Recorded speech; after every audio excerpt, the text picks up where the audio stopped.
네, 안녕하세요. 이루신문의 심현석 기자입니다. 오늘은 드라마 한 편 이야기를 해볼까 하는데요. 우리들의 블루스. 요즘 굉장히 시청률도 높고 화제도 많이 양산하고 있고. 저는 사실 이 드라마가 처음 제작된다는 얘기를 들었을 때, 이거는 그 새로운 어떤 관광 프로젝트다라고 생각을 했었어요.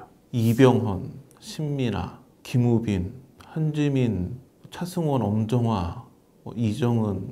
그러니까 요즘에 그러니까는 좋은 배우들이 어느 드라마나 많이 나오지만 이병헌이 드라마 출연이 흔치 않거든요. 근데 이병헌, 김우빈, 신민아 이렇게 지금 이런 조합이 한 작품에 다 나온다는 게 쉽지 않은. 근데 배경은 제주도. 그러니까 제주도를 살아가는 평범한 사람들의 이야기다.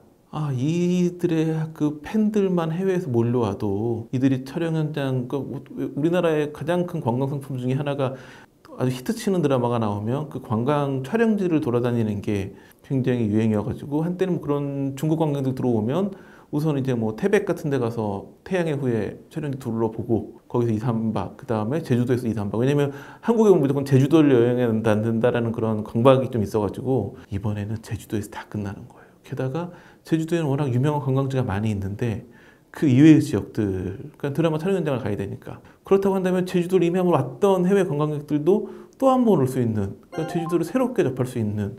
그러니까 이 드라마는 제주도에 굉장히 그 관광지가 아닌 제주도 사람들이 살아가는 이야기이기 때문에 지금까지 전혀 관광지라고 생각되지 않았던 지점들이 다 드라마에 나오기 때문에 이건 굉장히 성공을 하겠다라고 생각을 했다가 최근 들어서는 이걸 해외에서 많이 봐야 되나 싶은 생각도 많이 드는 게 사실이에요. 왜냐하면 대한민국의 어찌 보면 안 좋은 부분들의 이야기, 굉장히 민감한 사회 문제에다가 화두를 던지는 내용들이 계속 이어지고 있기 때문에 외국 사람들이 보기 어떨까라는 생각이 들기도 하고 복잡한 마음이 들기도 하는데, 이게 출연들 많이 나오고 노희경 작가가 쓰고 해가지고 굉장히 그냥 아름다운 이야기일 거라는 생각은 있었어요.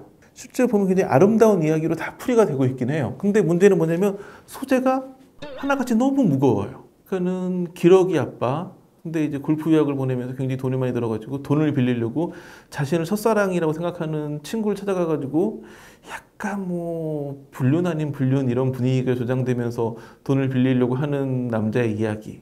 그다음에 어린 시절의 아픔으로 우울증을 겪으면서 결혼했지만 그래서 아이를 낳았지만 그 우울증 때문에 이혼을 하고 그 양육권 소송을 벌이고 있는 이야기. 그다음에 그 미성년자의 임신 이야기. 그리고 최근에는 이제 다운 증후군을 가진 어떤 장애인들의 이야기. 그 다음에 이제 가장 최근 소재는 그 교통사고로 막 밤낮 없이 열심히 일하다가 교통사고로 세상을 떠난 아버지와 또 지금 상황에서는 그 엄마가 아이를 버린 것 같지는 않지만 그렇게 그 타지에 살던 자녀들이 아이를 낳아가지고 그 제주도에 있는 할아버지 할머니한테 아이를 맡겨놓고 연락이 두절되는 그런 이야기들. 한국 사회에서 분명 다 벌어지고 있는 일들인데 우리가 내 주변에서 바로 벌어지는 일이 아니면은 사실 살짝 쳐다보지 않으려 했던 영역의 이야기들이 많이 다뤄지고 있는 상황인데, 물론 노희경 작가의 가장 큰 힘은 이런 이야기들 하나하나를 굉장히 아름답고 근데 인간미 넘치게 바라보는 시선이 유지되고 있기 때문에 드라마가 굉장히 큰 사랑을 받고 있는데, 최근에는 이제 그러면서 느껴진 게 이 주인공들의 역할이 사실 좀 기대 이하예요. 우리들의 블루스를 계속 봤나요, 혹시? 이 드라마에서 얘기됐던 주인공들이 굉장히 많이 있는데, 사실 저가 가장 기억에 남는 건 지금까지 놓고 봤을 때는 정은혜 씨가 가장 눈길을 끌었어요. 다운 증후를 갖고 있는 배우이고, 그러니까는 그 노희경 작가가 그런 얘기를 했다고요. 왜 외국에는 장애를 가진 사람들이 영화나 드라마에서 장애를 직접 보여주는 경우가 많이 있는데 우리나라는 다 장애인을 일반 배우들이 연기를 하거든요. 가장 대표적인 캐릭터가 이제 오아시스에서 중증 뇌성마비를 앓고 있던 공주라는 역할을 했던 문소리 씨, 마라톤에서 자폐증 장애인 연기를 했던 윤초원 역할의 조승우 씨, 그 다음에 7번 방의 기적에서 정신지 장애인 용구 캐릭터를 했던 류승룡 씨, 이름을 아시겠지만 문소리, 조승우, 류승룡, 대한민국을 대표하는 연기파 배우들이죠. 그렇기 때문에 그들이 너무나 완벽하게 장애인 연기를 보여줬는데, 사실 다운 증후군은 이제 일반 배우가 그 역할을 하기에는 외모적 특성이 있기 때문에 쉽지 않고, 그래서 이번에 정은혜 씨 같은 경우에도 지금 작품이 첫 데뷔작이 아니라 10대 시절에 2006년에 이제 5개의 시선이라고 그 전주국제영화제에서 이제 프로젝트로 하는 영화였었는데 거기에 이제 하나의 편이었 그 5개의 시선은 5개의 단편을 모아놓은 영화인데 그 중에 하나였던 언니가 이해하셔야 돼요라는 영화에 출연했었고 그때도 이런 어떤 장애인을 바라보는 세상의 시선에 대한 그런 영화였는데 2006년이었고 지금 2022년이고 사실상 크게 우리 사회는 변화가 없었죠. 근데 이제 그 5개 시선이라는 영화를 보는 분들이 많지 않기 때문에 그렇지만 이제 드라마는 훨씬 파급력이 크기 때문에 이번 드라마가 좀 많은 걸 바꿔주지 않을까 생각을 하는데 그 최근 방송에서도 그런 장면이 나왔어요. 그 레스토랑에서 한 아이가 막 그 다운종은 그 정은혜 씨를 막 보고 쳐다보고 장난치고 근데 장애인은 이렇게 쳐다보는 것만으로도 놀리는 걸로 받아들일 수 있기 때문에 그런 걸 조심해야 되는데 거기서도 보면 뭐 이제 그 부모가 아이가 자꾸 그러니까 이렇게 뭐 전혀 진심이 아닌 듯이 막 그렇게 장애인들이 이렇게 평범하게 식사를 하고 뭐 다니는 상황에서도 많이 좀 차별을 받는구나라는 좀 가슴 아픔이 있었는데 그런 부분이 있는 것 같아요.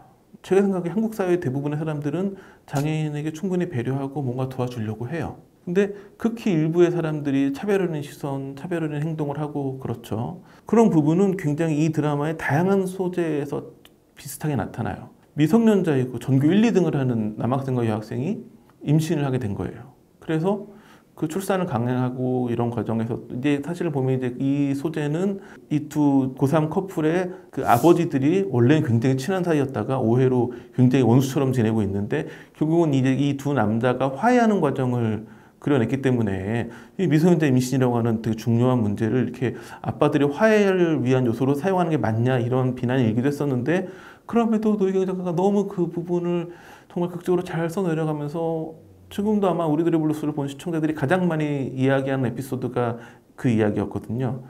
근데 이 이야기의 주인공은 그 에피소드가 인권과 호식 편이었는데 인권 역할을 맡은 배우는 박지환 씨고 그 많은 분들이 그 범죄의 도시에서의 그 깡패 역할로 많이 기억을 하고 있는 그리고 이제 그 또 한 번은 최용준 씨인데 최용준 씨 같은 경우에는 그 슬기로운 의사생활에서 응급실 의사로 나왔던 분이었는데 이 두 분 다 뭐 활동을 오래 하긴 했지만 많이 알려지지 않아서 지금은 좀 최근 작품에 나와가지고 눈을 익는 그런 분들인데 이분들이 확실하게 본인들의 이름을 각인시키고 어찌 보면 지금 이 드라마에서의 박지환 씨하고 최용준 씨의 영향력은 이병헌, 김우빈 못지않는 그런 역할을 보여줬기 때문에 그러면서 정은혜 씨도 그렇고 뭐 박지환 씨, 최용준 씨 그리고 이제 그 지금 우리 학교는 넷플릭스 시리즈에서 그 슬기로운 의사생활에서 윤복 역할로 나왔던 그 조희연 씨가 굉장히 떴는데 그 쌍둥이로 나왔던 홍도 역할의 배현성 씨는 그 다음에 좀 주춤했는데 이번에 이 드라마에서 고3 남학생으로 나오면서 굉장히 인기를 끌었고 그 다음에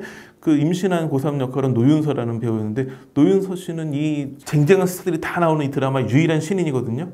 확실하게 이번에 이제 신인으로서 얼굴을 제대로 알렸죠. 보면 뭐 김우빈, 이병헌 뭐 이런 쟁쟁한 톱스타들이 주목을 줄 알았는데 노희경 작가는 굉장히 요소요소에 잘 힘을 분배하면서 이런 배우들이 모두 다 힘을 발휘하면서 오히려는 약간 씬스틸러였던 배우들이라든지 신인들이 더 부각이 되는 그리고 고두심 씨랑 김혜자 씨 그 우리는 굉장히 오랜 기간 그 시어머니와 맏며느리로 알고 있던 이 두 분이 이제 굉장히 친한 동네 이제 할머니들로 나오길래 뭐 이 드라마는 조연급들도 굉장히 쟁쟁하곤 했는데 최근 에피소드는 이제 고두심 씨하고 김혜자 씨 특히 고두심 씨가 굉장히 그 주인공이 되는 에피소드들이 나오고 있거든요. 그러니까 이 드라마는 처음 캐스팅할 때부터 그 어떤 배우 한 명도 신인 배우 씬스틸러 배우, 그 다음에 조연을 많이 하던 그런 중견 배우들 한 명 한 명까지 전부 다 힘을 불어넣으려고 작정을 한 드라마구나라는 생각이 들었어요. 이런 배우들이 다 힘을 합치면서 드라마 굉장히 힘을 받았죠. 그런데 이들의 에피소드도 보면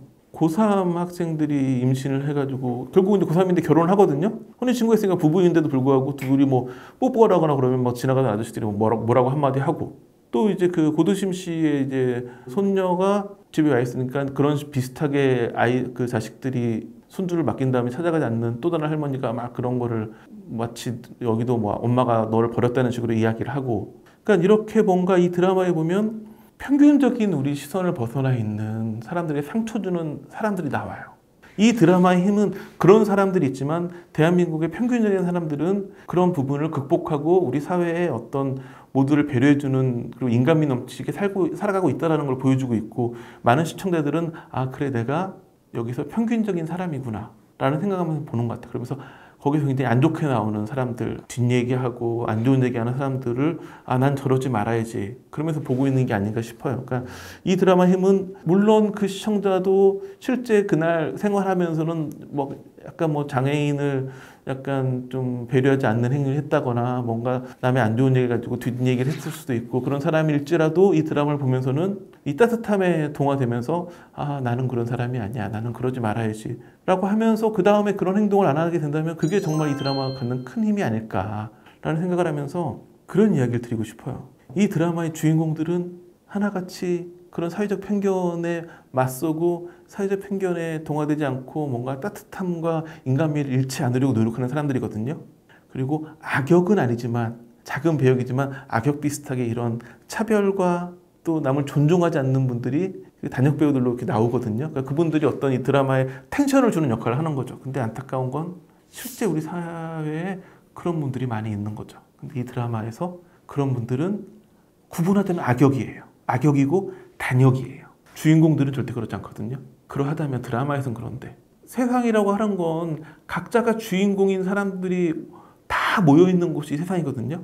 모두에게 이 좀 유튜브를 찍고 있는 저는 제가 주인공이고 찍고 있는 우리 PD는 PD가 주인공인 세상을 살고 있는 거예요.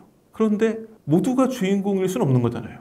나는 내가 주인공이라고 믿고 살지만 멀리서 봤을 때 나는 주인공이 아니라 단역일 수 있고 심지어 나는 악역일 수도 있고 단역도 되게 대부분의 단역은 그냥 스쳐 지나가거나 뭔가 착한 일을 하는 단역도 있는가 하면 악역인 단역도 있기 마련이고 나는 내가 주인공이라고 믿고 살아가지만 남들이 보기에 내지는 내가 죽은 다음에 저 세상에서 내가 살아온 걸 이렇게 쭉 한번 이렇게 영화 보듯이 보면 내가 악역이었구나, 내가 단역이었구나, 내가 주인공이었구나 알 수가 있는데 이 드라마가 알려주는 가장 큰 교훈은 이런 어떤 우리 사회가 갖고 있는 문제점들에서 그런 차별적인 시선, 편견 어린 시선, 남을 존중하지 않는 시선을 갖고 살아간다면 결국 나는 단역의 악역밖에 안 되는 거구나. 내가 뭔가 이 드라마의 주인공들처럼 이런 차별에 휘말리지 않고 편견을 버리고 늘 모든 사람들에게 인간미를 잃지 않는다면 내가 정말 주인공이 될 수 있구나. 이걸 보여주는 게 아닌가 싶어요. 그래서 이병헌이 되고 신민아가 되는 방법이 생각보다 굉장히 쉽구나. 물론 뭐 똑같은 얼굴을 가지려면 엄청난 수술비를 가지고도 불가능하겠지만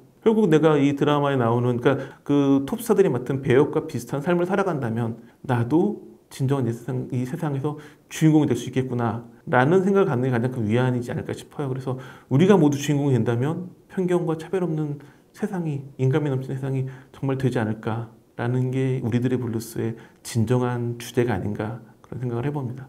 요즘에 우리 이제 그 채널에 해외 계신 분들도 많이 계신데 그냥 한국 드라마 얘기니까 뭔 얘기인지 모르겠다 싶으신 외국인들이 많이 계시겠지만 한국 엔터테인먼트 업계를 이해하시려면 아마 우리들의 블루스를 꼭 보셔야 될 거예요. 볼 수 있게 된다면 많이 봐주시고 이 아름다운 이야기 펼쳐주는 제주도를 많이 찾아주셨으면 고맙겠습니다. 네, 오늘 준비한 소식은 여기까지입니다. 감사합니다.